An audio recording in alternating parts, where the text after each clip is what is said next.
heading across the Atlantic for a 3-day state visit to the UK. The president will meet with members of the royal family and British politicians. He will also join commemorations marking 75 years since the D-Day landing. This will be President Trump and the First Lady's second official trip to the UK.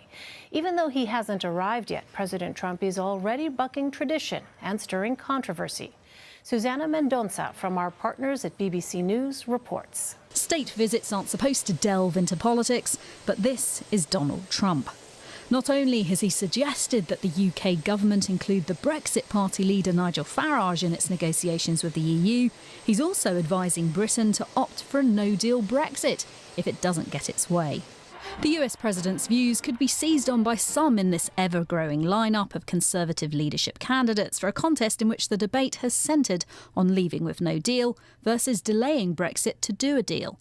The former leader of the House has been putting more meat on the bone of her plan today, which sounded a lot like no deal, although she's calling it something different.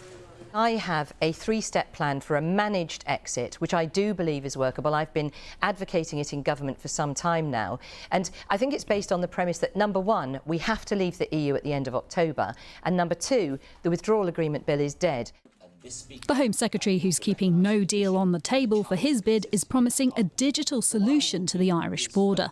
I would make a grand gesture, a grand offer to Ireland that we would cover all their costs, the upfront costs, the running costs of a new digitised border. I think it can be done in a couple of years, but we would cover their costs. While the Health Secretary Matt Hancock, who says a no-deal Brexit is not realistic, is suggesting a time limit on the Irish backstop and a new free trade deal with the EU. Morning, Mr. Kivar. But the latest wannabe Prime Minister to join the fray is throwing another referendum into the mix. The former Universities Minister who quit over Theresa May's withdrawal agreement says he wants to broaden the debate. If the choice is between no deal and revoke, then the way to break through this impasse and actually get things moving could be a second vote. So that's 13 candidates so far trying their luck in a race that doesn't officially begin until Theresa May formally steps down. And that'll be after Donald Trump's been and gone. Susana Mendonça, BBC News. And for more on the president's UK trip, let's bring in CBSN royal contributor Victoria Arbiter. Victoria, thanks so much for being here. So in addition to weighing in on Brexit, President Trump has also endorsed Boris Johnson as the next Prime Minister of the UK. What do the British people think about President Trump, the American president, weighing in on British politics? Well, I think it's really just going to further raise the ire of the British people. There's already been a promise for widespread protests when Donald Trump arrives. When this visit was originally, the invitation for this visit was originally extended, that was 2 years ago, and a petition was formed that 1.8 million people signed. Now, England is a tiny little country in relation to the US, and so that is a vast number of people. So I think when any foreign head of state weighs in on another country's political situation, people are quite sensitive to that. And so I think Trump choosing to do this right before he arrives, probably not the wisest decision. So I know protocol, obviously, is a huge thing with these kinds of visits, but how will this particular state visit, you think, be similar to past visits from U.S. presidents? And in which ways do you think it will be different? Well, I suppose let's go with the similarities first. There's only been 2 other previous state visits for US Presidents, Obama in 2011 and George W. Bush in 2003.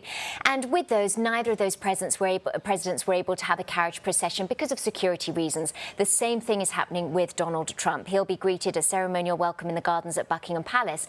I think where we're going to start to see things that are not perhaps so similar is these widespread protests. The Trump baby blimp balloon is going to be relaunched.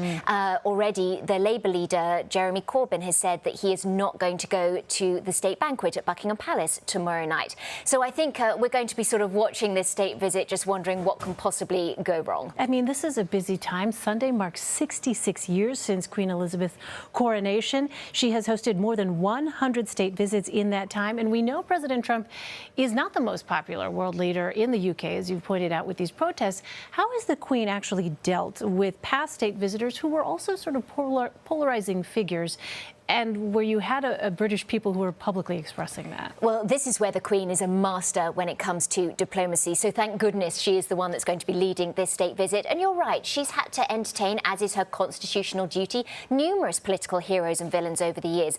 Putin in 2003 was marred by human rights activists. In 1971, Emperor Hirohito, Japan's wartime leader, was met by angry veterans and people angry that he was being afforded the pomp and pageantry that goes with a state visit. When Nicolae Ceausescu visited in the 1970s, Robert Hardman, who's a royal biographer, said that the Queen later told a guest she saw him walking through the gardens and she hid behind the bushes so that she wouldn't have to talk to him. So when it comes to the public display, the Queen will be diplomacy personified. She will lay on the very best royal hospitality because the government is looking to her to lay on the charm offensive, to reaffirm the relationship between the UK and the US. Yes, there's a lot of show that goes into a state visit, but the purpose of them is to further national interests for the UK, and that's what she'll be doing. So some additional context here. During the 2016 election, Meghan Markle said that she would move to Canada if Donald Trump was elected president. And the president was recently asked about those comments by an interviewer and said, quote,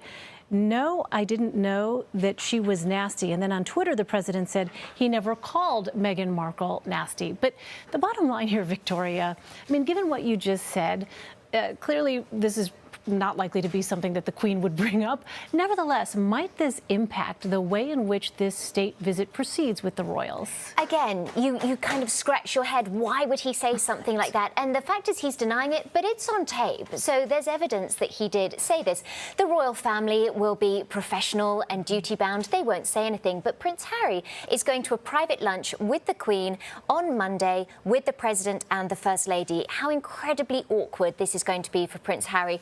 He'll lay on his very best charm because that's what he's been raised to do. That's what he's required to do. It is his wife, though, Victoria. It is his wife, and this is where it becomes incredibly difficult. But Trump, if you remember when Kate was photographed sunbathing topless, he had comments about that. He has made really rather grotesque comments about how he could have perhaps gotten lucky, for want of a better phrase, with Princess Diana. He's got to meet William at the state banquet. So, yes, I think they're all sort of aware of Donald Trump and how he's put his foot in it on numerous occasions. But Harry is there to support his grandmother. He'll also be there to say thank you to Melania Trump because she did lead the US team to Toronto in 2017 for the Invictus Games. Harry is passionate about the Invictus Games. It would have meant a lot that she was there for that. So, yes, it is his wife, but Harry is going to have to just toe the line, which is what the royal family does, and mind that he doesn't say anything. All right, it'll be a fascinating visit. Victoria Arbiter. Victoria, always great to see you. Thank you. Thank you.